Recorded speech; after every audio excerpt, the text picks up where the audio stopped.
Christian Max Milo. Oui. Tu as été ex-adjoint au maire pendant combien de temps? 9 ans. 9 ans, hein. 9 ans. Al Duroc aussi, c'est toi? Tous les musiciens, les artistes locaux te connaissent? Al Duroc depuis 26 ans, ouais. D'ailleurs, pour parler rapidement d'Al Duroc, ils seront en plan très prochainement. Maintenant, j'ai mes bureaux au plan. Voilà, ils seront en vis. J'ai un petit bureau sans fenêtre au plan. Dans une cave? Non, c'est un sous-sol, j'appelle ça mon petit sarcophage. Ton petit sarcophage. Mais n'importe qui précise que Pilleur d'État est la suite de Délit d'élu. On avait reçu Graziella Rio à l'époque. On l'avait reçu, voilà. Qui était co-auteur avec moi, oui. D'accord. Dis-moi. Moi. Dis-moi, dis-moi, moi. Est-ce que il y a vraiment de l'abus ou pas au niveau politique français? Parce que ce livre, il y a de l'abus dans le système politique français. Ouais. Tous les politiques sont pas des truands, des ripoux, etc., mais le problème c'est que plus tu montes dans le haut de la pyramide, plus la tentation est grande. Et plus tu rencontres malheureusement des gens qui profitent du système, entre guillemets, en plus c'est là où ça me rend fou, de façon légale. Ça a toujours existé, ça, non? Mais c'est pas le problème que ça a toujours existé. Le problème, c'est qu'est-ce que ça doit exister. Donc moi, je refuse de poser le problème en disant ça a toujours existé. Il y a toujours eu des cons, oui, mais est-ce qu'il faut encore des cons? Non, c'est pas parce que ça a toujours existé qu'il faut que ça continue à exister. Si tu commences à poser des problèmes comme ça, tu le banalises. Moi, je refuse de banaliser. Je veux dire, c'est inadmissible que des gens qui sont censés nous représenter s'en mettent plein les poches alors qu'ils nous demandent à nous de nous serrer la ceinture. Justement, vu comment le système politique est actuellement, vous risquez de faire un best-seller comme Harry Potter, là, parce que... Alors, un best-seller, oui et non, parce que je rencontre un gros problème en France aujourd'hui, c'est que les gens ne veulent pas savoir. En plus, on oublie vite. Et qu'en plus, il y a une grande particularité, c'est que moi, par exemple, dans mes bouquins, je n'ai cité aucun parti politique. Ouais, mais moi, tous les partis politiques sont représentés sans que je mette leur nom. Oui. Et ça, les gens ne supportent pas, parce que le méchant, en France, il est toujours en face. C'est-à-dire, quand vous rencontrez un mec de gauche, c'est toujours le mec de droite qui est un pourri. Quand vous rencontrez un mec de droite, c'est toujours le mec de gauche qui est un pourri. Mais c'est pas vrai. Moi, je sais qu'il y a des mecs de droite et des mecs de gauche qui sont des pourris.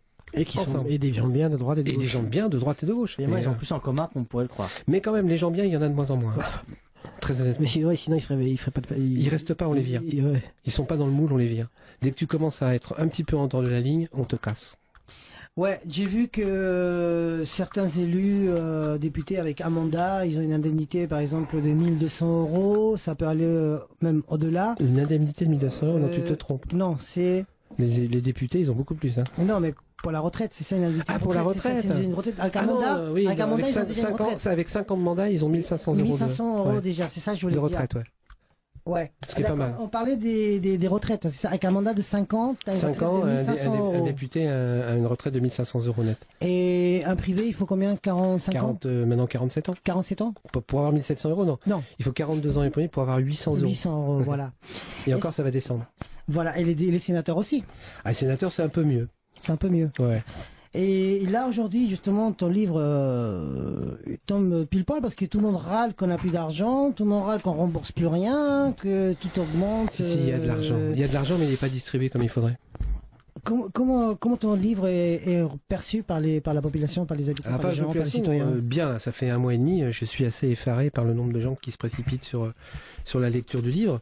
Par les politiques, un petit peu moins bien. D'ailleurs, sur la blague, non, mais parce qu'en général, les gens un peu comme toi, enfin comme vous, qui fait des livres dans ce genre, est-ce que vous avez déjà reçu des menaces de mort ou des... Alors menaces de mort, pas sur ce dossier-là. J'ai déjà reçu des menaces de mort sur un autre dossier dont je m'occupais qui s'appelait les sectes.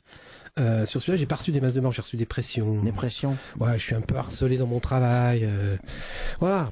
Voilà, j'ai pas eu un seul procès, mais j'ai des pressions.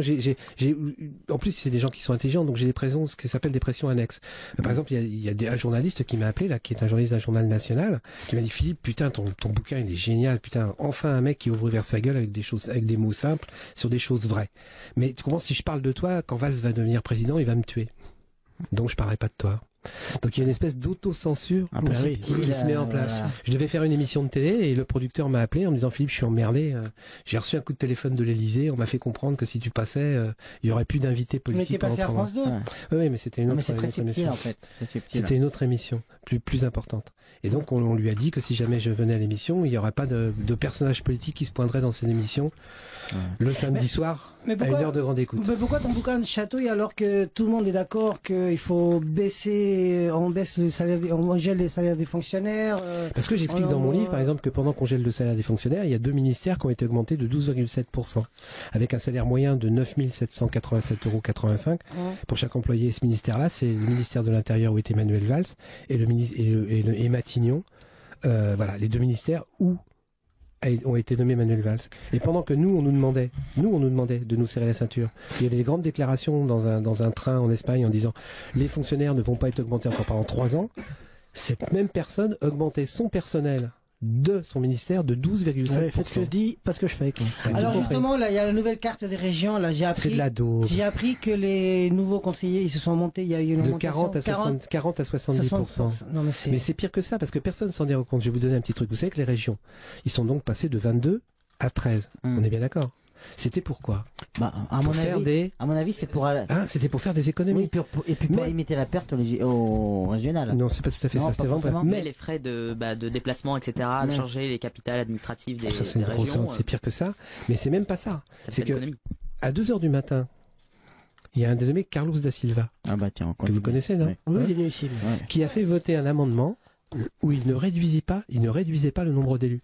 Ça veut dire on est passé de 22 à 13 régions avec exactement le même nombre d'élus. Et moi, je sais ce que ça veut dire, le même nombre d'élus. Ça veut dire le même nombre de groupes, le même nombre de dotations versées aux groupes, le même nombre de bureaux pour les groupes, le même nombre de voitures, le même nombre de collaborateurs. Donc les économies vont se faire où? Sur le personnel. Dans ce cas-là, quand ils ont créé les agglos, c'était pour remplacer les mairies. Et en fait, on a toujours autant de mairies. Non, mais il éprouve aujourd'hui que ça coûte encore plus d'argent. Ouais, voilà, c'est ça. Et alors, j'ai l'impression qu'ils vont nous faire le même coup. Mais c'est aujourd'hui ça, c'est déjà ça. Ouais. C'est déjà ça. Je veux dire, on réduit de 22 à 13 et on garde le même nombre d'élus. Ils sont où les économies? Et personne s'en est rendu compte et il n'y a quasiment aucun journal qui a repris l'information. Et je dis même pire, c'est qu'aujourd'hui, il risque d'y avoir plus de mandats. C'est-à-dire que donc, il y avait 1000, je ne sais plus combien d'élus sur toute la France. Et donc, ça représente un certain nombre de mandats. Mais comme il va y avoir moins de présidents, vous me suivez, puisqu'on est passé de 22 présidents à 13 présidents, il y a un dénommé Bailey qui a poussé sa petite gueulante, qui est le patron du PRG que je connais bien. Salut Bailey, je t'en... Voilà. Il a dit c'est pas normal, je veux des vice-présidentes. Et donc ils vont monter ils vont peut-être le faire, parce que là ça a quand même gueulé, mais ils vont le faire en 12 dans quelques temps, nommer des présidents délégués. Dire qu'en fin de compte, il y aura de 22 à 13 régions, mais il y aura plus de mandats avec 13 régions que ce qu'il y en avait avec 22. Et c'est à nous, petits peuples, qu'on demande de faire des économies. Il faut que ces gens arrêtent de nous prendre pour des cons. Est-ce que vous pensez pas que... Tu peux me tutoyer, je suis pas ministre. D'accord. Et je le serai jamais, je les connais tous. D'accord. Est-ce que tu ne penses pas que avoir un discours comme celui-ci qui ressemble à beaucoup d'autres, comme celui de je sais ce que tu viens de dire. Philippe de Villiers, etc., système, etc., est-ce que c'est pas se mettre au milieu d'un océan, quoi? C'est se mettre au milieu d'un océan, mais à un moment donné, il faut bien y aller. Oui. Il y a un type qui s'appelait Gandhi qui disait qu'il fallait commencer à démarrer tout seul et puis après se retrouver avec beaucoup de monde. Donc à un moment donné, il faut bien le faire. Moins on crie, plus on t'étouffe. Est-ce que je suis clair dans mon discours? Oui. Donc moins il y aura de gens comme moi qui dénonceront la vérité, plus l'étau va se resserrer. Et plus il y a de gens comme moi qui vont dénoncer la vérité, moins ces gens-là pourront le faire. Je prêche pour une transparence totale. Plus on est transparent, moins les abus peuvent arriver. Et le problème qu'on a aujourd'hui, c'est que les choses ne sont pas transparentes. Vous voulez que je vous en donne une petite sur les élus? Allez, est-ce que vous connaissez ici ce que c'est qu'une pension une pension de reversion? Donc une pension de reversion, c'est la retraite et que c'est pour voilà, c'est quand ton épouse meurt, tu touches la moitié de sa retraite, d'accord? Donc pour un salarié, c'est 54% de 19 000 € maximum. 54% de 19 000 € maximum. Moi j'ai une amie qui vient de perdre son mari, elle touchait déjà un petit quelque chose, elle touche de pension de reversion 357 €. Est-ce que vous savez combien c'est pour un élu? La pension de reversion pour un élu, c'est 66% sans plafond. Quand vous savez qu'un élu peut toucher jusqu'à 30 000 € de retraite. J'ai du mal à comprendre qu'une femme d'élu soit plus fatiguée qu'une femme de salarié.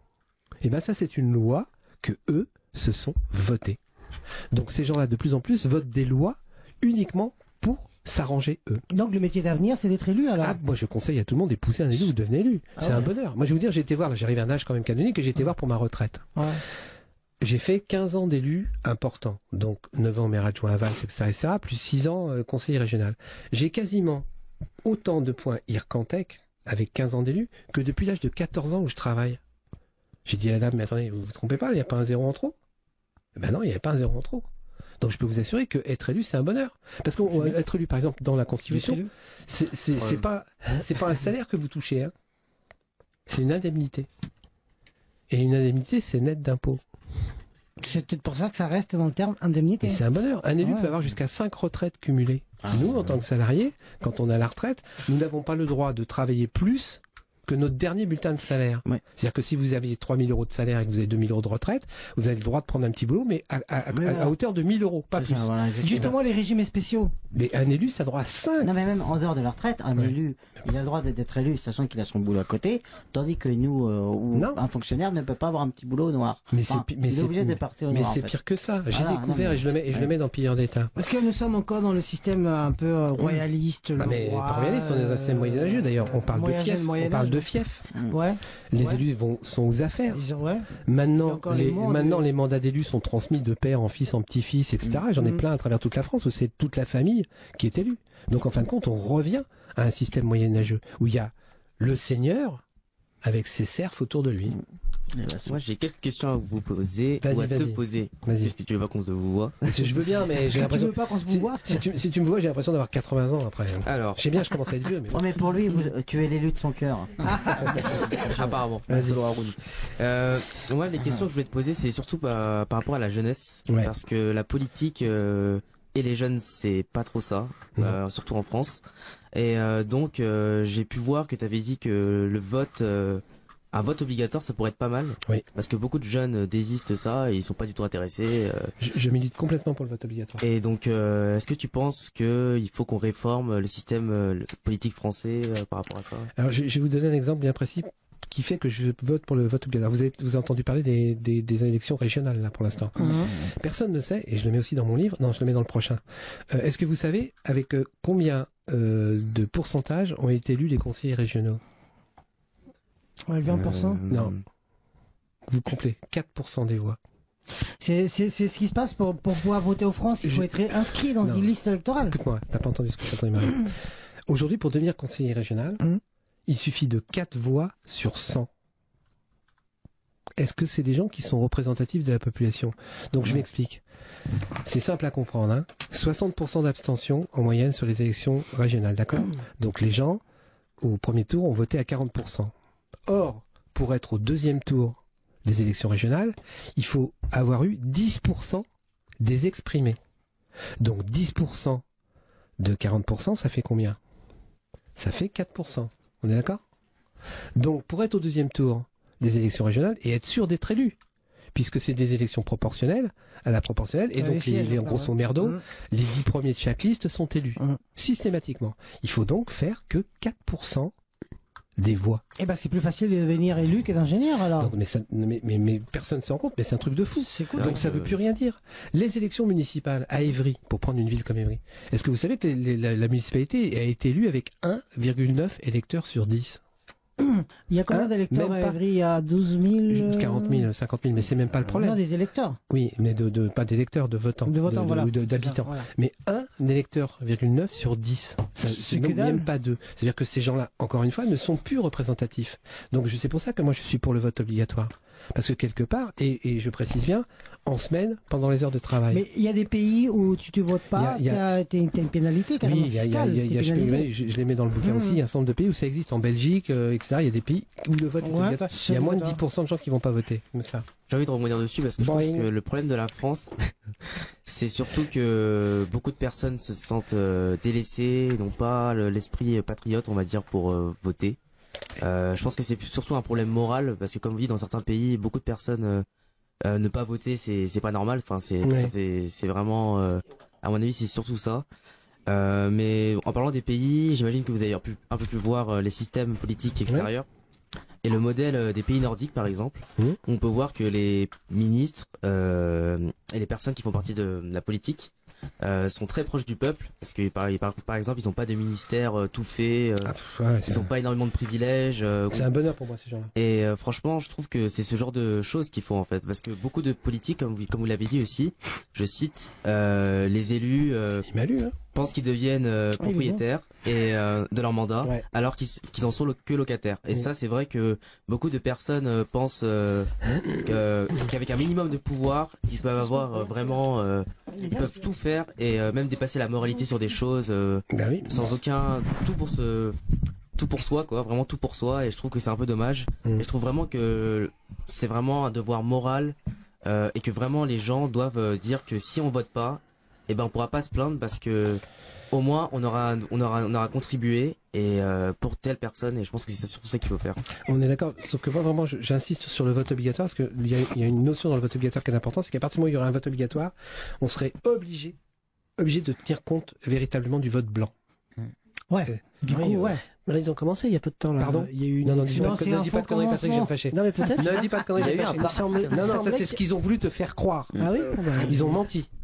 Ils ont menti et ils ont manipulé les populations. Ils ont annoncé comme une avancée démocratique le fait qu'ils allaient comptabiliser les bulletins blancs et les bulletins nuls.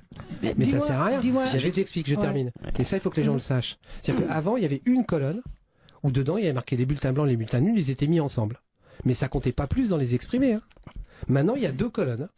Une colonne de nuls et une colonne de blancs. Mais ça compte pas plus dans les exprimés. Donc c'est de la daube, là encore une. Ils ont menti aux gens. Le bulletin blanc, aujourd'hui, ne sert à rien. Et il faut pas confondre avec le FN qui est le vote très blanc. Ouais.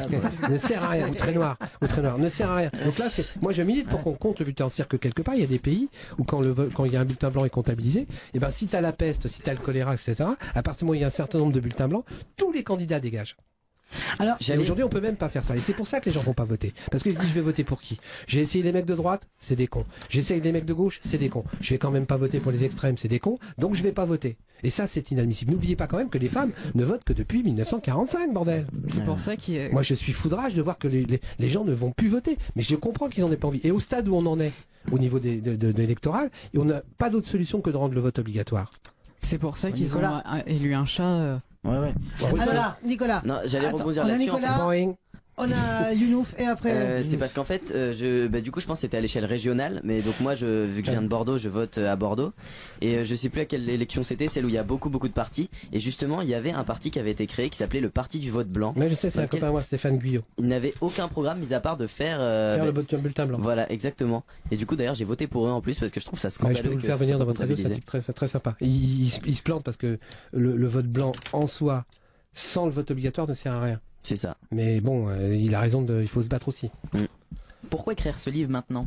Pourquoi pas quand vous étiez adjoint au maire de Manuel Valls? Parce que j'avais pas suffisamment de recul. Mais vous avez dit... Mais j'ai toujours contesté. Vous avez toujours contesté? Ah oui, puis preuve à l'appui, moi j'ai aucun souci de ce côté-là. J'ai toujours dit une formule, et je le dis à tout le monde, c'est que moi je veux bien voter, mais je veux qu'on m'explique. C'est-à-dire que le nombre de fois on m'a demandé de voter sans m'expliquer, j'ai jamais voté. Moi je veux bien être mort, mais je veux savoir pourquoi. Donc si on n'arrive pas à me convaincre, je le fais pas. Donc j'ai toujours été pas le doigt sous la couture. Mais les choses doivent se faire dans le temps. Il y a toute une période de ma vie où j'ai quand même fait pas mal d'autres choses. Tu vois, j'étais à la télé, je m'occupais de mes 6 enfants, etc. Donc faut avoir le temps d'écrire. Tu sais, ça me prend énormément de temps d'écrire. Donc il y a un temps pour le temps, et là maintenant c'est le temps. Je suis parti, le 3e est écrit, le 4e est signé, je suis en train de préparer le 5e. J'aurais pas pu faire ça avant. Bah Moussa. Donc, si j'ai bien compris, la majorité des politiques aujourd'hui sont ce qu'on appelle les voyous en col blanc. Alors, je dirais pas la majorité des politiques, je dirais une minorité agissante et en haut de la pyramide. Oligarchique. Ouais, tous les élus sont pas des pourris. Le petit élu dans la campagne qui est dans la mairie, il bosse pour 200 € par mois, il en dépense beaucoup plus, il se défonce. Le petit maire de la petite commune, etc. Mais je m'aperçois que plus tu montes dans la hiérarchie, plus la tentation étant tellement importante. Et plus les villes sont grosses aussi. Et plus l'argent rentre, plus etc. Je veux dire, par exemple, je vais vous donner un truc sur le cumul des mandats qui me rend fou, moi. Parce qu'on parle toujours des cumuls. C'est qu'il y a un écrêtement, et l'écrêtement c'est bidon en France aussi. Un élu n'a pas le droit de toucher plus de 8200 € par mois, c'est ce qu'ils disent partout, etc. Mais il y a tous les à côté qui comptent pas et dont ils vous parlent pas. Il y en a un qui me rend fou, c'est que quand t'es conseiller général, par exemple, et quand t'es maire et quand t'es député en même temps, t'as ce qu'on appelle des frais de représentation sur chacun des secteurs. Mais moi, j'arrive pas à comprendre que les mecs se fassent rembourser 3 fois le restaurant par jour. Parce qu'ils bouffent qu'une seule fois. Ouais, mais peut-être qu'ils ils touchent des 3 côtés. Ils touchent des 3 côtés. Dis-moi, qui ont été les sources pour écrire ton bouquin? Alors, il y a celles que je peux dire, il y a celles que je peux pas dire. Bah, dis-moi ce que tu peux dire. Bah, tout est sourcé dans mon bouquin. De toute manière, sur le premier délit d'élu, j'ai attaqué 400 politiques, j'ai pas eu un seul procès. Toutes mes sources sont coupées au minimum 3 fois. Ça me prend énormément de temps, mais c'est coupé. J'ai des magistrats qui m'envoient des infos, j'ai un petit réseau, etc. Mais tes sources, c'est des sources fiables, c'est pas du handi, quoi. Dis-toi bien, Mario, que si mes sources n'étaient pas fiables, il y a longtemps que j'aurais eu des procès. D'accord. Est-ce que vous pensez pas, parce que... Tu peux me tutoyer? Oui, pardon. Je suis pas ministre. Je suis pas ministre. Non, mais... Il le sera jamais. Non. Si vous n'ont pas attaqué, peut-être que vous représentez pas à leurs yeux un grand danger. Non, c'est qu'ils perdaient. Ils perdaient? Ils perdaient leur procès, mais parce qu'ils avaient des preuves à l'appui. Moi, dans mon plan média, avec Graziella, sur délit d'élu, j'avais compté sur 2 procès. Je me disais, putain, pourvu qu'il y en ait 2 qui me fassent un procès, parce que je gagnais de toute manière, j'aurais perdu 800 € sur la forme, mais pas sur le fond. Et puis tu as régalé une pub en plus supplémentaire. Mais ça me faisait une pub énorme, etc. Il y en a aucun qui s'est risqué parce qu'ils savaient qu'ils allaient perdre. Donc je vais vous donner un truc. Vous savez qu'aujourd'hui, pour être pompier, il y a 196 métiers en France où il faut un casier judiciaire vierge. Sauf pour être élu. Pour travailler. Si tu me coupes mes effets, je sais plus la peine que je les fasse. Donc je trouve anormal, mais je suis content quand tu l'as enregistré parce que ça commence à rentrer dans les mœurs. Il est inadmissible, mais inadmissible, qu'aujourd'hui, pour être élu, on n'ait pas besoin d'un casier judiciaire vierge. Puisque pour être pompier, il le faut. Oui, bien sûr. Pour être fonctionnaire, même si tu fais une connerie que tu es condamné, on te vire de ton poste de fonctionnaire. Et tu peux. Si, je sors toujours cet exemple. Je suis un perverse, je viole une petite fille, etc., etc. Non seulement je suis condamné, mais je n'ai plus le droit de travailler dans un métier en rapport avec des enfants. Eh ben les élus non. Bah écoute, on a fait le tour vite fait là sur internet. Là, mais à un moment donné, il faut arrêter. J'ai vu la liste des élus qui la loi n'est pas la même pour tout le monde. Voilà. J'ai vu sur internet la liste de tous les élus politiques qui ont eu affaire à la justice. Alors il y a plusieurs listes qui circulent. Ouais, mais je veux dire, c'est énorme là, de tout le monde. Vous lisez tous les partis politiques confondus quoi. Lisez le prochain livre que je sors au mois de mars qui va faire très mal. Je prouve par A plus B. Je prouve par A plus B, chiffre à l'appui, là je vous donne un scoop que j'ai pas encore donné ailleurs, qu'il y a plus de 30% des députés qui sont des repris de justice. Donc faites le calcul. Sur 577 députés. Et comment va qui ont eu affaire ton nouveau livre? Délit d'élus, les délits d'élus tome 2, les délits d'élus se ramassent encore à l'appel, tome 2. D'accord. Donc je pèse mes mots, plus de 30% qui ont eu affaire à la justice. Ou en fraude fiscale. Donc on a des mafieux. On a des mafieux alors. Et ces gens-là votent des lois pour nous demander d'être honnêtes. Ces gens-là viennent d'embaucher des gens. Et c'est là où je deviens fou. Par exemple, là on a découvert plus de 200 élus qui se sont payés leur propre maison avec de l'argent au black. Et nous, il nous faut 40 ans pour avec de l'argent au black. Vous me suivez? Il s'est dénoncé, on les connaît, on a leur nom, etc. Il n'y en a aucun qui a été mis en examen. Et ils viennent d'embaucher plus de 200 personnes là pour aller contrôler le RSA des mecs qui touchent le RSA. Je savais pas il faut qu'ils arrêtent. Fallait pas l'inviter, on va tous démoraliser ce soir. Là, fallait pas l'inviter. On va être censuré. Moi je suis pas démoralisé. Mais c'est important que je sache. Moi j'ai une remarque et une question. Ma remarque c'est un peu comme Mediapart en fait. Ce que vous faites.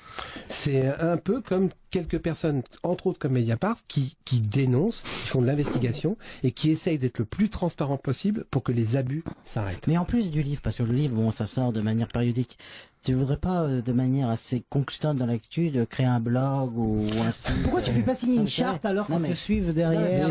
Plein de gens me demandent ça. Les enfants, j'ai plus l'âge. Allez-y, je vous suis. Non, mais là tu m'as démoralisé. Là tu m'as démoralisé. Sur Internet, tous les jours, 15 personnes qui me disent tu dois créer un parti politique. Un compte Twitter déjà. Je refuse en plus. J'ai toujours dans ma vie. Tu vas finir comme Coluche, hein. Et des gens qui me connaissent depuis 30 ans, j'ai toujours refusé d'être un gourou. Je suis pas un gourou. Je suis pas une assistante sociale. Donc moi, quand je fais des choses, je les fais parce qu'il faut les faire. Mais j'ai aucunement l'intention de dire parce que si je fais ça, je deviens comme eux. Donc dès que tu commences à institutionnaliser les choses, tu deviens un gourou, tu deviens une flèche, tu deviens etc. Et tu risques de tomber dans les travers que tu dénonçais avant. Oui, et j'en ai vu plein. Comme un freelance quoi. Mais oui, j'en ai vu plein qui ont fait ça. Et je les connais. Aussi bien José Bové, etc. Après, tu prends la grosse tête parce que c'est normal quand tu commences à toucher 20 000 € par mois, que tout le monde te dit que t'es un génie, que tout le monde te dit que t'es intelligent. Et ben tu finis par y croire. Bah c'est ton ego, c'est normal. Et je l'ai connu parce que moi la chance que j'ai, mais j'y crois. La chance que j'ai, c'est que j'ai donc fréquenté plusieurs milieux, aussi bien le milieu du showbiz que le milieu des entreprises, que le milieu de ça. Mais je comprends des fois. Et je vais vous donner un truc. Vous savez, dans le milieu du showbiz, c'est un truc que j'ai remarqué. Une fille qui couche pas, vous savez comment on l'appelle? Une fille difficile. Parce qu'on n'arrive pas à la voir. Non, mais, tu sais qui je suis? Non, mais et tu refuses de coucher avec moi? Casse-toi, salope. Donc les notions, à un moment donné, sont complètement inversées. Complètement inversées. Moi, j'ai vu Manuel Valls changer du tout au tout au fur et à mesure d'un mec sympa, etc. Et c'est devenu un n'importe quoi. Pourquoi? Parce qu'une petite garde s'est mise autour de lui, une petite cour de courtisans a commencé à l'entourer et à le couper de la réalité des choses. Et comme toute la journée, t'entends que ce que tu dis c'est génial, que ce que tu dis c'est bien, que les discours qu'on te fait, que les discours que tu n'écris pas. On te dit mais ce que tu as écrit c'est génial, que tu finis par croire que c'est toi qui les as écrits. On s'enferme dans une bulle. C'est fini. C'est fini. Après tu disjonctes. Bah regarde Michael Jackson. Hein. Et c'est pas ça. Moussa. Et donc je reviens à ma question, mais donc du coup, quelle est la place des jeunes en politique et quel message vous voulez diffuser pour les jeunes Qui prennent le pouvoir, mais qui prennent le pouvoir pas en reproduisant, parce que le problème que j'ai rencontré sur plusieurs jeunes que j'ai suivis, c'est que dès qu'ils ont le pouvoir, ils deviennent comme les autres. Donc c'est très très dur de prendre le pouvoir et de ne pas se pourrir au contact du pouvoir. Et donc, du coup, il faut changer les règles. Moi, je suis pour changer le système, je suis pour augmenter les contrôles. Alors, Je suis pas, par exemple, pour le non-cumul des mandats, parce que ça, c'est une grosse connerie, réelle. Et je vais vous expliquer après qu'en plus de ça, le non-cumul des mandats qu'ils sont en train de faire, là, en 2017, et je le mets dans mon 3e bouquin, ça va faire plus d'élus et encore plus d'argent qu'on va payer. Mais je suis pour un contrôle sévère de ce que touchent les élus. mais il faudrait que le vote déjà la loi. C'est-à-dire qu'à partir du moment où toi, tu veux prendre un 2e boulot, d'accord, mais obligatoirement bénévole. Tu verras qu'il y aura beaucoup moins de gens qui seront pour le cumul. Younous. Mais comment changer le système? C'est-à-dire que c'est un système qui a le pouvoir politique, économique. Comment vous arrivez donc à transformer totalement? J'ai pas la bonne parole. Au fur et à mesure, moi je vois. Ça changera pas. Mon histoire de casier judiciaire, il y a 2 ans que je l'ai lancé. Je peux t'assurer que ça fait des petits, et qu'à un moment donné, ils vont être obligés de le faire. Mais qu'est-ce qui va le voter? C'est ce système là. Ils vont être obligés de le voter à un moment donné. La pression populaire. Aujourd'hui, on fonctionne avec la pression populaire. Et je le prouve aussi par A plus B. Est-ce que tu crois que les lois ne sont plus faites en fonction de l'intérêt des populations. Les lois sont faites en fonction de l'audimat. J'ai donné l'exemple et je le mets aussi dans mon bouquin. Non, mais je blague pas. Tout ce que je dis est vrai. Aujourd'hui, par exemple, une loi avant, ça faisait 3 mois pour la faire. Il fallait, je te dis une connerie, 600 pages pour la rédiger, etc. Aujourd'hui, il l'a fait en 3 semaines. Et c'est de la daube. Mais ils ne sont faites qu'en fonction de la télé. C'est-à-dire qu'il y a un gros événement, un chat qui se fait écraser ou une mémé qui se fait tabasser par un pitbull. Le jour d'après, t'as 50 députés qui déposent une loi parce qu'ils espèrent passer à la télé et en parler. Moussa. Et moi, ma question, en fait, Donc le jour où il y aura la pression médiatique, ils seront obligés de le faire. Vas-y. Ce qui me vient en tête depuis le début, c'est qu'est-ce qui fait que vous n'êtes pas tombé dans le piège du pouvoir, dans le piège de la facilité, de la corruption? Parce que j'ai peur. Parce que la majorité des politiques aujourd'hui, enfin, je ne vais pas généraliser, mais beaucoup de personnes sont attirées par ça. Mais pourquoi vous? Parce que je le regrette certains soirs. Je me dis putain le pognon que j'aurais pu me faire. Bah oui. On écrit des bouquins. Ah je te jure, l'argent qu'on m'a proposé et tout. Mais bon, je sais pas pourquoi. J'ai pas la prétention d'être au-dessus des autres. T'es pas Jésus. Je suis pas Jésus, je suis pas un saint. Je suis pas pour Robespierre tout ça. Je suis pas altermondialiste. C'est le mec hyper bridé qui veut s'éclairer qu'à la bougie. Je prends ma bagnole pour aller chercher le pain. Excusez-moi. Mais je dis qu'il faut pas dépasser. Et moi, je peux pas. Regardez, je me suis occupé de quelqu'un il y a pas longtemps, je le disais dans une autre radio. La dame, elle dormait tous les soirs, elle téléphonait au 115 pour savoir où elle allait dormir le soir avec son gamin. Il l'envoyait à Étang parce que à 5h du matin pour que son gosse il puisse venir au collège à 8h. Moi, je peux pas fréquenter ces gens-là et puis profiter du système, ils m'en foutent plein les poches. C'est pas ma notion d'élu. Un élu, il y a pas de raison qu'un élu soit pas bien payé. Moi, je suis pas pour que les mecs soient payés comme en Russie 3 copecs, etc. Mais il y a des limites à pas dépasser. Putain, on représente les gens. Donc, y compris dans le système des entreprises et du capitalisme. Mais partout. Je dis toujours, il y a 2 combats à mener. Tu sais, il y a le combat politique et il y a le combat. J'ai connu et j'ai fait travailler pendant plusieurs fois des gens comme babysitter pour un des fils du roi Fahd d'Arabie Saoudite. C'était très longtemps, y compris mon épouse actuelle qui a été bossée 2 mois là-bas comme babysitter. Et j'ai été chez lui à un moment donné, à Neuilly, il a une super baraque, etc., etc. Ce que je vous dis est vrai. C'est du vécu. Tout, c'est tous ces tuyaux de robinet, tous les trucs, tu sais, pour tenir les robinets, les tuyaux contre le mur avec les vis, en or massif. Ah bah c'est classe. Tous, la tuyauterie en or massif. Je lui ai demandé s'il avait un problème de plomberie qui m'appelle, il n'a pas compris ma blague. mais moi, ça me pose quoi comme question? C'est qu'à un moment donné, ces gens-là, ils ont tellement d'argent qu'ils savent plus quoi en faire. Parce que c'est que de l'eau. Qui passe dans ces tuyaux. Donc pourquoi, ça sert à quoi de faire ça pourquoi mettre y compris les vis en or massif? Ce n'est que de l'eau. Donc je dis toujours qu'à un moment donné, quand tu as tes 15 maîtresses, tes 4 bagnoles, tes 3 maisons, tu vois, je vais très loin, tes 2 appartements d'or, ça suffit. Mais les gens, non. Aujourd'hui, on est dans un système où les gens, moi je connais des gens, ils ne savent même pas combien ils ont sur leur compte en banque. Ils ne savent même pas. Ils ont tellement d'argent. Mais à quoi ça sert? Est-ce que quand tu vas mourir ou quand tu vas avoir un cancer ou que tu vas choper le sida, ou tu vas emporter ton pognon? À quoi ça sert? Est-ce que tu crois qu'on ferait mieux, on ne pourrait pas mettre un plafond mondial de richesse? Et voilà, moi même si je suis pas d'accord avec ce qu'ils ont fait, je suis d'accord avec des gens comme Bill Gates qui ont refilé 75% ou 80% de leur pognon. Mais même dans la logique, à quoi ça sert qu'il en a accumulé autant? C'est trop. Il y a un moment donné, ça ne sert à rien. Mais bon, en tout cas, eux, ils ont leur tuyau en or, mais nous, on a des comptes dans le rouge. Ouais.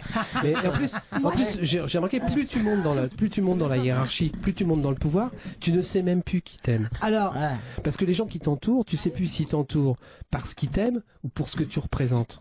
Et là, je dis que ça devient très grave. Attends, Régina veut dire quelque chose. Pardon, Régina. Moi, je pense que après, Tu penses, Régina? je sais que ce sera jamais possible. Après, je sais pas, j'espère, mais que pendant une semaine, on inverse les rôles et que les plus riches, pendant une semaine, ils changent leur vie avec les plus pauvres. Et je pense que là, ils réalisent. Non, mais ça existait chez les Romains. Ils ont déjà essayé. Ça existait. Voici mon rib. Quand tu sais que la semaine d'après, tu redeviens riche, tu sais, ça Alors, passe. pour conclure l'interview, Philippe, Comment, c'est déjà fini? Non, l'interview, Moi, je peux pas parler 3 l'émission. heures encore. Non, mais pour conclure, en fait, il faudrait en France rendre le vote obligatoire, Ah, moi, je suis pour. réduire les indemnités J'ai pas dit réduire, j'ai dit les contrôler. les contrôler, et puis légaliser la cannabis et tout va bien. Légaliser, mais je suis pas contre, c'est un phénomène social, ça c'est un autre problème. Mais c'est pas ça le plus important. Je pense que les gens devraient surtout élever le degré de conscience des gens. Oui, Comment des gens peuvent, mais en On toute aimerait tous, conscience, on est tous d'accord avec toi. Truander Sauf les les élus, gens. bien sûr, mais on est tous Bah, d'accord d'ailleurs, avec ça. on voyait sur ta page Facebook quelqu'un qui s'est révolté contre des élus. Il y avait un commentaire qui disait ne gueulez pas parce que c'est vous qui les avez oui, élus, en plus. finalement. Ouais. Voilà. Mais non, c'est parce que là tu te Ouais. rappelle-toi ce que je t'ai dit, les élus sont élus aujourd'hui Ouais. avec peu de voix. Ouais. Donc en fin de compte, les élus aujourd'hui sont tous contre le vote obligatoire parce qu'ils savent que s'il y a le vote obligatoire, ils vont perdent le sauter. gâteau. Donc les gens s'arrangent au contraire pour qu'il y ait de plus en plus d'abstention. Parce que l'abstention est culpabilisante, et si t'as pas voté, tu fermes ta gueule. Donc aujourd'hui, tout est fait. Et je vais même vous dire, parce que tu parlais du vote blanc tout à l'heure. Donc quand ils ont fait l'histoire du vote blanc, là, bidon, d'accord? Ils ont quand même réfléchi pendant 3 semaines pour savoir s'ils allaient mettre des votes blancs dans les bureaux de vote. Ce qui normalement aurait dû être logique. Oui. Et bien au bout de 3 semaines, ils ont vite abandonné l'idée. Tu sais pourquoi? Parce que s'ils avaient mis des bulletins blancs dans les bureaux de vote, les gens les auraient pris. Et là, il y aurait peu les 4%. Et là, tu augmentais la proportion, tu risquais d'augmenter la proportion des bulletins, parce qu'en prenant le bulletin de X, le bulletin Y, en même temps tu prenais le bulletin blanc, alors qu'aujourd'hui ils ont que X et Y, le type qui arrive au bureau de vote, bah, il vote pour un des deux parce qu'il a un petit peu de conscience, etc. Mais s'il y avait eu les bulletins blancs dans les bulletins, on augmentait de façon exponentielle les bulletins, et ben ils l'ont pas fait, ces enfoirés.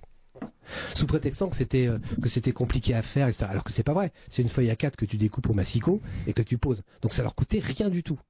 Mais ils l'ont pas fait. Et s'ils l'ont pas fait, c'est pas gratuit. Ça coûte même moins cher parce qu'il n'y a pas l'encre à mettre. Mais non, mais dessus. c'est ce que je te dis. mais ils ont trouvé un tas de combines pour ne pas le faire. Et puis c'est bien la preuve que ces gens-là ne veulent pas. Ça serait pas, payer le bilan. Ça serait pas mal si au bout d'un certain taux, comme tu as raconté tout à l'heure, ils virent. Au bout d'un certain taux d'abstention ou de c'est pour ça vote que blanc. je dis qu'à partir du moment où on met le vote obligatoire, on est obligé de mettre le vote blanc et de le comptabiliser. C'est obligatoire parce qu'il y a 100% de possibilité de voter. Donc dedans, tu es obligé de mettre le vote blanc. Et là, si tu mets le vote blanc, il faut qu'il serve à quelque chose. Donc à partir du moment où tu as un seuil, par exemple, de 25% de vote blanc, tous les candidats dégagent. Mais ça, ils veulent pas. Parce qu'ils perdraient leur place. Ah, mais c'était d'une évidence, mais absolue. Il y a deux solutions. Soit sur le bulletin blanc, vous marquez Philippe Pasco, vous prenez le bulletin, vous le mettez dans l'enveloppe. Non, ça sera un bulletin nul. Ça sera un bulletin nul. Bon, en tout cas, merci. Mais je t'en prie, c'était un plaisir. Pilleur d'État aux éditions Max Minot. Il y en a à la Fnac, il y en a à Cultura, il y en a encore partout. Il y en a partout. Préfacé. Internet. Alors, un conseil par rapport à ce livre, et je l'ai mis sur mon Facebook, surtout ne le prêtez pas. Sinon, on vous le rendra jamais. On vous le rend pas. Non, mais c'est vrai. Vous avez qu'à faire un coup d'état. Mais le problème, tu sais, dans les coups d'État, c'est que souvent, c'est des gens comme moi qu'on commence à. Mais si tu veux que ça ait du succès, donc, je suis pas trop pour. Si tu veux que ça ait du succès, tu nommes ton prochain bouquin 50 nuances de pilleur d'État. Oui, mettre des menottes, ça peut être pas mal. Non, mais c'est pas un bouquin politique, je le précise, parce que j'ai cru comprendre qu'il y a quelques personnes dans votre radio qui pensaient que c'était un bouquin politique. Mais c'est pas un bouquin politique. C'est un politique. bouquin de salubrité publique. Voilà. Salubrité publique. C'est tout à fait différent. Bon, en tout cas, merci de m'avoir reçu. Bah, merci pour tes d'être venu. Questions Moussa. Oui. J'ai remarqué que c'était le seul qui avait des questions intelligentes. Ah, au moins. Non, t'as quand même un tort. Ah, je blague. C'est le seul qui avait lu le livre. Qui avait lu le livre. Si on m'avait dit, En fait, c'est le seul qui tombe dans les RER quand il y a les grèves. Nous, on sait pas lire, quoi. C'est ça. Bah ouais, c'est ça, putain, c'est chiant. Fais une BD la prochaine Tu fais fois. des bouquins, les gens ne lisent même pas. Tu veux pas faire une BD, franchement, là? Non, j'y travaille. Non, par contre, je suis en train de préparer je vous donne un scoop aussi parce que j'ai bon, le 4e là sort, le 3e sort, le 4e est en préparation et je l'ai presque fini. Et j'en ai signé un 5e qui va cartonner aussi. Avec un ami à moi.